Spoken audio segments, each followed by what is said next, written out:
যাদবপুরে ছাত্র মৃত্যুর ঘটনায় আরও ৩ জনকে গ্রেফতার করা হলো। এই নিয়ে ধৃতের সংখ্যা বেড়ে দাঁড়ালো ১২। গতকাল গ্রেফতার করা হয়েছে শেখ নাসিম আক্তার, হিমাংশু কর্মকার, সত্যব্রত রায়কে।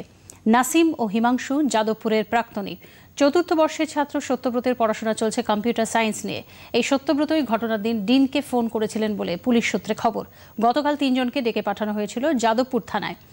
আজ তাদের আলিপুর পুলিশ কোর্টে তোলা হবে। পুরো র্যাগিংয়ের সময় উপস্থিত থাকার কথা স্বীকার করেছে সত্যব্রত। তবে হোস্টেলের ৩ তলার ব্যালকনি থেকে ওই ছাত্রের পড়ে যাওয়ার সময় সে ছিল না বলে দাবি তার। নাসিম আক্তারের স্বীকারোক্তি, সে র্যাগিংয়ের সময় ওই ঘরেই ছিল। জেরায় তাদের বক্তব্যে অসঙ্গতি পাওয়া যায়। ছাত্র মৃত্যুতে এই ৩ জনের যোগ থাকার প্রমাণ পাওয়ার পরই গ্রেফতার বলে জানিয়েছেন DC SSD Bidisha Kalita Dasgupta. Total অ্যারেস্টের সংখ্যা হচ্ছে 12।